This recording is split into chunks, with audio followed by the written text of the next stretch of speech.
Welcome dear students, discovery classes में HR sir आप लोगों का फिर से हार्दिक अभिनंदन करते हैं, वेलकम करते हैं और स्वागत करते हैं। डियर स्टूडेंट्स, हम लोग कर रहे हैं 10th क्लास की साइंस की बुक का रिवीजन। 10th क्लास की साइंस की बुक का रिवीजन हम कर रहे हैं। फर्स्ट चैप्टर हम रिवीजन कर चुके हैं, सेकंड चैप्टर अपना चल रहा है और सेकंड चैप्टर में 2-3 क्वेश्चंस आप लोगों को मैं बता चुका हूं। कल की क्लास में मैंने आपको बताया था कि सूचक किसे कहते हैं, एक तो उसकी परिभाषा, दूसरा ये बताया था कि सूचक कितने प्रकार के होते हैं और उनके कौन कौन से उदाहरण हैं। तीसरा मैंने ये बताया था कि अम्ल किसे कहते हैं और अम्लों की खास बातें क्या क्या हैं। चौथा पर्सन यह बताया था कि क्षारक क्या होते हैं और उनकी खास खास बातें क्या होती है। पांचवा पर्सन भी ये बताया था कि अम्लों के एग्जाम्पल कौन कौन से हैं और क्षारकों के एग्जाम्पल कौन कौन से हैं। अगर ये सारी बातें आपने नहीं पढ़ी है तो आप पिछली क्लास में जाएं और उस क्लास को देखें, उसके बाद आज की क्लास लें। तो आज की क्लास में क्या खास बात है, टॉपिक है अपना अम्लों के व क्षारों के रासायनिक गुणधर्म। प्रश्न तो बोर्ड की एग्जामिनेशन में बनता है, तो ध्यान से क्लास को देखेंगे बच्चा। जो ध्यान से देखेगा उसके बहुत अच्छे मार्क्स आएंगे, और जो कॉपी पेन लेकर के नहीं बैठा है ना तो वो उसको लिख भी नहीं सकता फिर वो देखो बोर्ड की एग्जामिनेशन में। तो ज़रूरी है आपको कॉपी पेन लेकर के बैठना और नोट्स बनाना। पढ़ते जैसे जैसे मैं बोलूँ आप लिखते रहें, समझते रहें। कोई चीज़ समझ में नहीं आए तो कमेंट्स करके मेरे को ज़रूर बताएं, और क्लास अच्छी लगे तो भेज दो सब अपने दोस्तों के पास। देखिए क्या क्या अम्लों के रासायनिक गुणधर्म, क्या क्या खास बातें इसको देखनी है। तो पहला है अम्लों के रासायनिक गुणधर्मों में कि अम्ल व क्षारकों की धातुओं के साथ अभिक्रिया, ये तो टॉपिक है। तो बच्चा समझना है कि बोर्ड की एग्जाम में कैसे आएगा। आपके दिमाग में बात तो यही चल रही है ना कि बोर्ड की एग्जाम में कैसे आएगा ये प्रश्न। बोर्ड की एग्जाम में ये आएगा कि क्या होता है जब अम्ल या क्षारक किसी धातुओं के साथ अभिक्रिया करते हैं। अम्ल तो आप जानते हो, क्षार आप जानते हो, ठीक है ना। आप अपनी मम्मी के पास पूछना कि मम्मी नींबू जो है ना उसकी सब्जी को हम किसी धातु के बर्तन में रख दें क्या, तो कहेंगी नहीं। क्यों? क्योंकि ख़राब हो जाएगा। क्यों ख़राब हो जाएगा? क्योंकि नींबू में अम्ल पाया जाता है और वह मेटल के साथ रिएक्ट कर लेता है, ठीक है ना, अभिक्रिया कर लेता है। तो क्या अभिक्रिया होती है उसके बारे में चर्चा करेंगे। देखिए अम्ल व क्षारकों की धातुओं के साथ अभिक्रिया, इसके लिए एक एक्सपेरिमेंट है। देखो एक बढ़िया सा डायग्राम मैंने आप लोगों के लिए बनाया है, और इसमें क्या है, ये तो बच्चा देखो स्टैंड है। क्या है? स्टैंड है। बोर्ड के एग्जाम में कैसा आएगा वो भी बताएंगे। ये तो स्टैंड है, और ये जो है इसको टेस्ट ट्यूब कहते हैं, परख नली कहते हैं। तो करते क्या है बच्चा अपन कि एक परख नली, ये टेस्ट ट्यूब ले लेते हैं। क्या ले लेते हैं बच्चा? Test tube. मैंने आपको लैब में बताई है कि ये टेस्ट ट्यूब होती है, ठीक है। टेस्ट ट्यूब, टेस्ट का मतलब टेस्ट करना, एक्सपेरिमेंट करना। उसके लिए एक ट्यूब होती है नली जिसमें अपन एक्सपेरिमेंट करते हैं, इसलिए इसको अपन क्या कहते हैं बच्चा? टेस्ट ट्यूब कहते हैं। तो ये टेस्ट ट्यूब है ये। अब इसमें क्या लेते हैं? ये जिंक। जिंक क्या है बच्चा? धातु है। जिंक क्या है? धातु। जिंक के टुकड़े ले लेते हैं, दानेदार जिंक के टुकड़े, जस्ते के टुकड़े, काट काट करके छोटे छोटे टुकड़े मिल जाते हैं लेब में, उनको ले लिया और इस परख नली में रख लिया। अब इस परख नली में अपन क्या करते हैं? 5 ml तनु H2SO4 डालते हैं। तनु H2SO4, तनु का मतलब थोड़ा सा पतला विलयन होता है ये H2SO4 का। H2SO4 का क्या नाम है? नाम है सल्फ्यूरिक अम्ल। इसको क्या कहते हैं? अम्लों का राजा भी इसको हम कहते हैं, सल्फ्यूरिक अम्ल को। रासायनिक केमिकल फॉर्मूला या रासायनिक सूत्र क्या होता है? H2SO4, ठीक है बच्चा। अब इतनी बात समझ में आ गई। क्या लिया अपने? ये तो हो गई धातु, जिंक, जस्ता, ठीक है। और इसमें क्या डाल दिया? इसके ऊपर सल्फ्यूरिक अम्ल। कितना ml? 5 ml। और ये निकास नली देखो, ये खुली है यहाँ पर, ये बंद मत समझना इसको, ये ओपन है। ये रबड़ की डाट इसमें लगी हुई है, इसके बीच में छिद्र है। तो इसका मतलब ये क्या है? ये खुली हुई है बच्चा। ये देखो यहाँ खुली हुई है, ये यहाँ से गैस जा सकती है इसमें से। तो आप इसको ये मत समझना कि यहाँ से बंद है, यहाँ से ओपन है, ये खुली हुई है, क्या देखते हैं अपन, इसको कहते हैं बच्चा प्रवाह नली या निकास नली। होता क्या है, ये तो एक्सपेरिमेंट हो गया। इधर देखो एक और पात्र रख रखा है मैंने एक, ठीक है, नांद रख रखी है, कोई परात रख रखी है, कोई टोपिया रख रखा है, ये मान लीजिए आप। इसमें क्या रख रखा है, साबुन का विलयन। क्या रख दिया, साबुन का विलयन रख रखा है, क्योंकि साबुन का विलयन जो होता है ना, उसमें आप फूंक मारिए बुलबुले बनेंगे, इसलिए साबुन का विलयन हमने रख लिया है बच्चा। इसको सर्फ घोल ली, यहाँ पानी रख लिया। बात समझ में आ गई इतनी सी। करना क्या है, अपने को ये देखना है कि अम्ल जो होते हैं धातु के साथ क्रिया करते हैं तो क्या होता है, ठीक है। तो अम्ल ले लिया तनु H2SO4 सल्फ्यूरिक अम्ल, और धातु ले ली दानेदार जिंक के टुकड़े। थोड़ी देर इसको रखा तो हमने क्या देखा कि इस टेस्ट ट्यूब में बुलबुले बुलबुले बनने लग जाते हैं। अब ये बुलबुले, ये परख नली यहाँ से तो बंद है, इसलिए ये बुलबुले इस नली में चले जाते हैं। इस निकास नली में जाकर के ये बुलबुले कहाँ जाते हैं, ये गैस जो बनती है ना, गैस किस में आ जाती है, इस साबुन के पानी में आ जाती है। तो जैसे ही साबुन के पानी में आती है ये बुलबुले देखो और ज़्यादा बड़े बड़े बनते हैं। अब हमने क्या किया, एक जलती हुई मोमबत्ती ले ली। क्या ले ली बच्चा, जलती हुई मोमबत्ती। ये मोमबत्ती है, ये मोमबत्ती है और ये जल रही है, देखो जल रही है ना। जैसे इस बुलबुले के पास अपन जलती हुई मोमबत्ती ले जाते हैं तो कैसी आवाज़ करती है, जैसे अपना सेट करता है ना, काउंट वाला सेट करता है, जैसे ही सेट के पास जाएंगे वो भी फटफट की आवाज़ करता है। उसी प्रकार ये बुलबुला भी कैसी आवाज़ करेगा बच्चा, फटफट की आवाज़ करता है। तो फटफट की ध्वनि के साथ ये बुलबुला विस्फोट करता है। यह फटफट की आवाज़ जो होती है ना जलाने पर, वह किस गैस को बताता है, हाइड्रोजन गैस को बताता है। कौन सी गैस के बारे में बताता है कि इस बुलबुले में कौन सी गैस भरी थी, हाइड्रोजन गैस। कौन सी गैस, हाइड्रोजन गैस भरी थी। आपने देखा होगा ना कि कई बाइक पे निकलते हैं, फटफटिए पे निकलते हैं तो क्या करते हैं, हाय हाय हाय ऐसे करते हुए निकलते हैं। तो आप कैसे समझेंगे कि हाय हाय का मतलब होता है हाइड्रोजन गैस। और किस पे निकलते हैं, जिसको देशी भाषा में फटफटिया कहते हैं, फटफटिए पे निकलते हैं। तो हाइड्रोजन गैस जो होती है ना, वह कौन सी ध्वनि के साथ जलती है, फटफट की ध्वनि के साथ जलती है। इसका मतलब क्या हुआ कि जब धातुएं अम्लों के साथ अभिक्रिया करती हैं तो कौन सी गैस बनती है, हाइड्रोजन गैस बनती है। कौन सी गैस बनती है बच्चा, हाइड्रोजन गैस बनती है। इसलिए मम्मी आपको मना कर देती है कि नींबू या खटाई या कढ़ी की जो सब्जी है उसको किस में नहीं रखें, किसी धातु के पात्र में लंबे समय तक नहीं रखें। क्यों, उसमें हाइड्रोजन गैस बन जाती है, विषैली गैस बन जाती है और उस धातु का लवण भी बनता है। तो ये बात आप ध्यान में रखें। पहली बात ये थी कि क्या होता है जब धातुएं, अम्ल जो होते हैं या क्षारक जो होते हैं धातुओं के साथ अभिक्रिया करते हैं, तो आप क्या बताएंगे, जब धातुएं या जब अम्ल धातुओं के साथ अभिक्रिया करते हैं तो धात्विक लवण व हाइड्रोजन गैस बनते हैं। ये ध्यान में रखेंगे। देखो निष्कर्ष क्या निकला कि जब अम्ल धातुओं के साथ अभिक्रिया करते हैं, जब अम्ल धातुओं के साथ अभिक्रिया करते हैं तो संबंधित धातु का लवण बनता है और साथ में हाइड्रोजन गैस बनती है।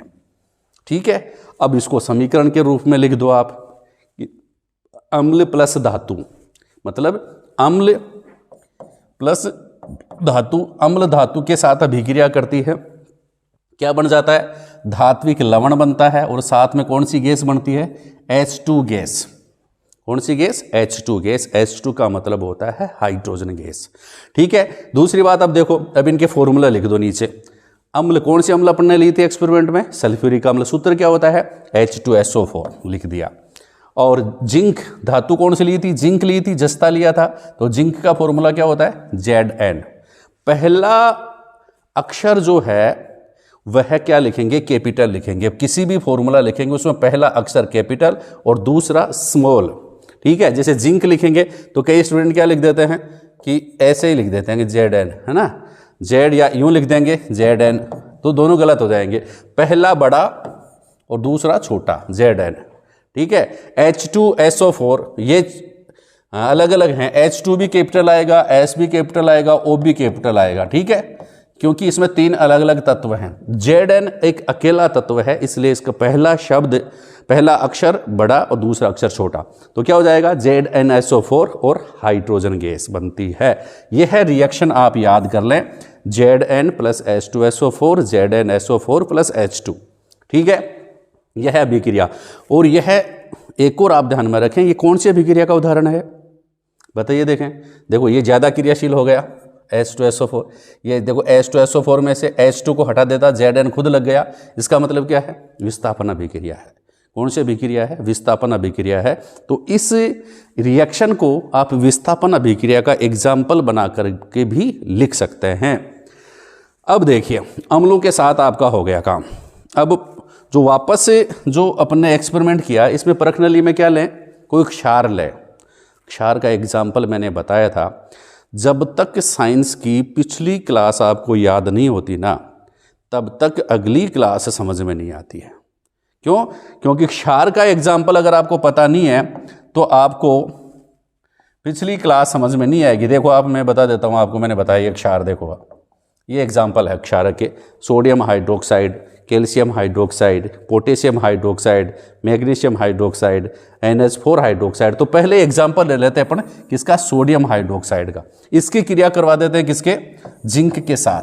परख नली में ले लेंगे जिंक, दानेदार जिंक के टुकड़े और सोडियम हाइड्रोक्साइड। तो यहाँ एक नंबर का बड़ा ही इंपॉर्टेंट प्रश्न आप लोगों से पूछते हैं बच्चा।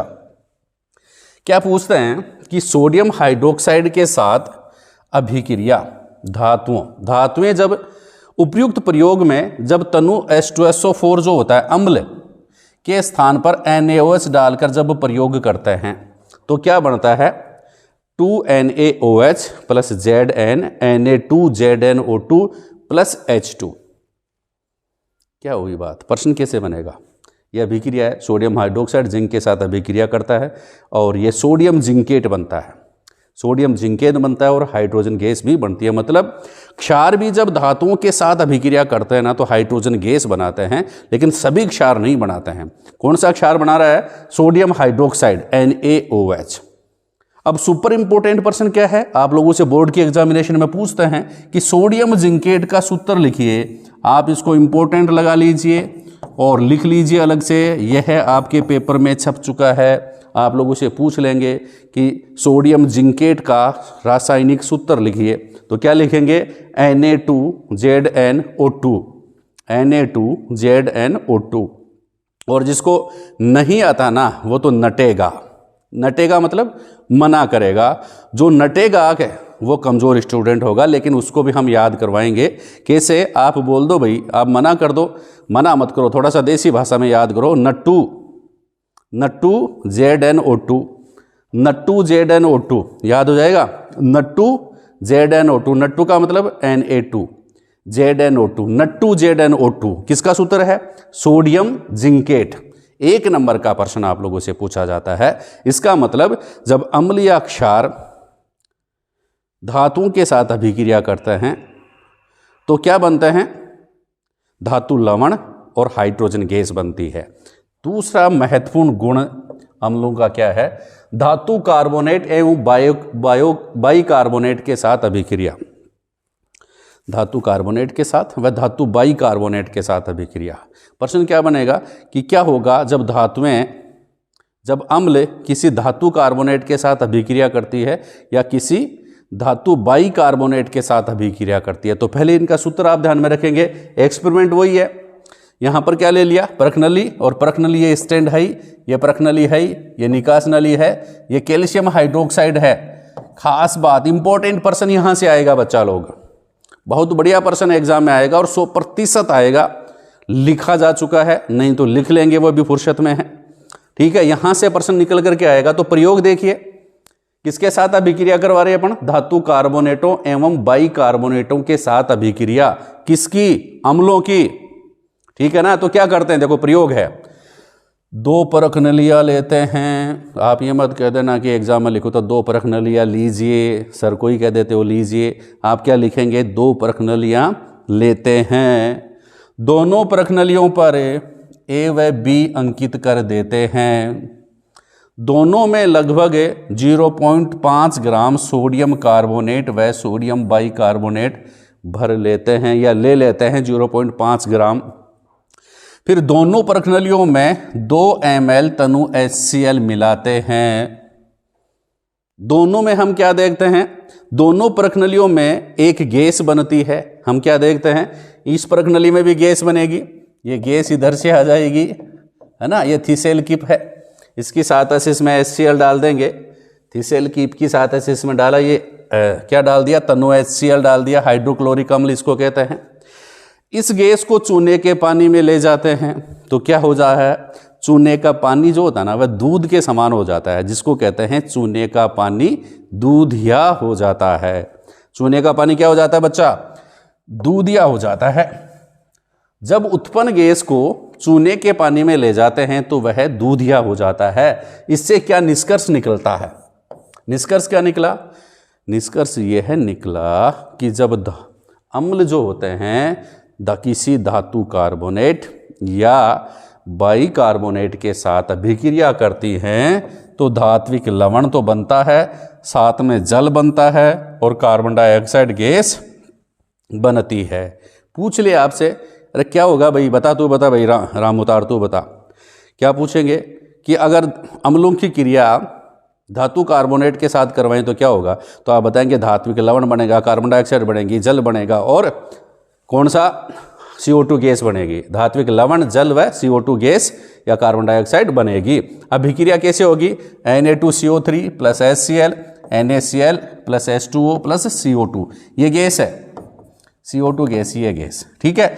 इसी प्रकार सोडियम बाइकार्बोनेट का सूत्र होता है NaHCO3, ठीक है। सोडियम बाइकार्बोनेट जिसको क्या कहते हैं बच्चा, खाने का सोडा भी कहते हैं, खाने का सोडा, ठीक है। करो घी का खोडा और खाओ खाने का सोडा। तो खाने का सोडा जो है वह भी HCl के साथ, ये अम्ल है, अम्ल है, ये कार्बोनेट है, ये बाइकार्बोनेट है।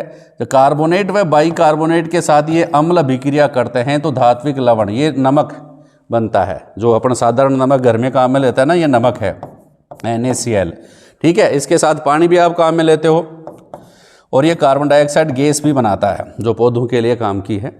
तो CO2 गैस जो होती है जब इसको चूने के पानी में ले जाते हैं तो चूने का पानी कैसा हो जाता है, दूधिया हो जाता है। तो सुपर डुपर इंपॉर्टेंट प्रश्न आपके सामने आता है एक और, कौन सा, ये प्रश्न जो है लिखा गया है या तो 2 नंबर का या फिर बच्चा 3 नंबर का।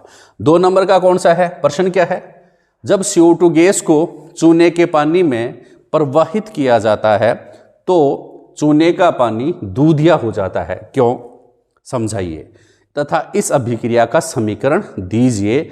2 + हाफ प्लस हाफ प्लस, ये कितने नंबर का हो जाएगा, 3 नंबर का प्रश्न आप लोगों से पूछ लेंगे। तो कारण क्या बताएंगे कि जब CO2 गैस को, बहुत बार बता चुका हूं, रिवीजन करवा रहे हैं, तो जब CO2 गैस को चूने के पानी में प्रवाहित किया जाता है तो पहली बात है, जब अल्प मात्रा में प्रवाहित करते हैं तो कैल्शियम कार्बोनेट बनता है, और जब अधिक मात्रा में प्रवाहित करते हैं तो कैल्शियम बाइकार्बोनेट बनता है, और कैल्शियम बाइकार्बोनेट बनने के कारण चूने का पानी दूधिया हो जाता है।